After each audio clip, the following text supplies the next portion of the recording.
بسم اللہ الرحمن الرحیم۔ السلام علیکم معزز سامعین۔ مہمان کا رزق ایک سچا واقعہ بیان کیا جاتا ہے کہ کسی گاؤں میں ایک صاحب کا اپنی بیوی سے جھگڑا ہو گیا۔ ابھی جھگڑا ختم نہیں ہوا تھا کہ اسی اثنا میں ان کے گھر مہمان آ گیا۔ خاوند نے اسے اپنے بیٹھک میں بٹھا دیا اور بیوی سے کہا کہ فلاں رشتہ دار مہمان آیا ہے، اس کے لیے کھانا بنا دو۔ وہ غصے میں تھی، کہنے لگی نہ تمہارے لیے کھانا ہے نہ تمہارے مہمان کے لیے۔ وہ بڑا پریشان ہوا کہ لڑائی تو ہماری اپنی ہے، اگر رشتہ دار کو اس بات کا پتہ چل گیا تو خواہ مخواہ خاندان میں بات ہوگی اور خوار الگ سے ہوں گے، لہٰذا خاموشی سے آ کر مہمان کے پاس چپ چاپ بیٹھ گیا۔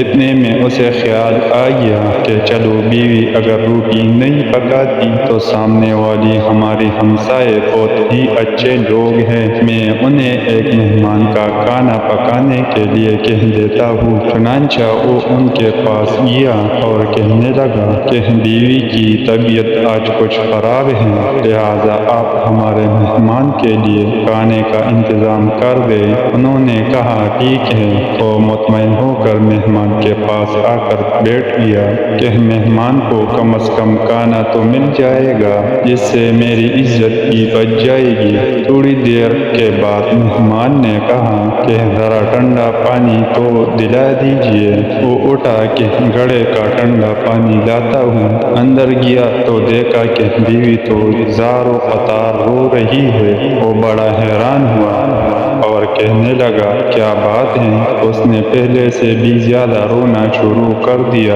کہنے لگی بس مجھے معاف کر دے۔ اس کے خاوند نے کہا کہ بتاؤ تو صحیح، آخر تمہاری رونے کی وجہ کیا ہے؟ تو ایسی کیوں رو رہی ہو؟ بیوی نے کہا کہ پہلے مجھے معاف کر دے، پھر میں آپ کو اپنی بات سناؤں گی۔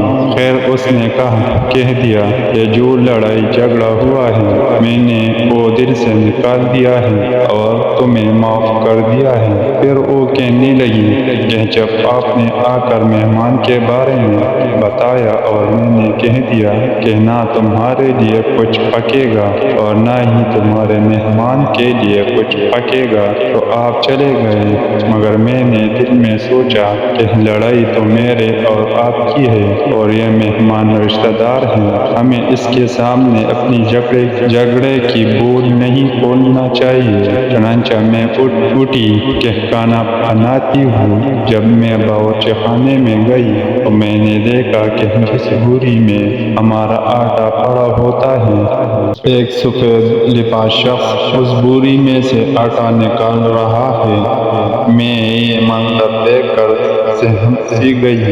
وہ مجھے کہنے لگے کہ اے خاتون پریشان نہ ہو، یہ تمہارے مہمان کا حصہ تھا جو تمہارے آٹے میں شامل تھا۔ اب چونکہ یہ ہمسائے کی گھر میں پکنا ہے اس لیے وہی آٹا لینے کے لیے میں یہاں آیا ہوں۔ اس واقعے سے ثابت ہوتا ہے کہ مہمان بعد میں آتا ہے، جبکہ اللہ تعالیٰ اس کا رزق پہلے بھیج دیتا ہے۔ اللہ تعالیٰ ہمیں اس واقعے پر عمل کرنے کی اور مہمان کی قدر اور مہمان نوازی کی توفیق عطا فرمائے، آمین۔ ملتے ہیں نیکسٹ ویڈیو میں، تب تک کے لیے خدا حافظ۔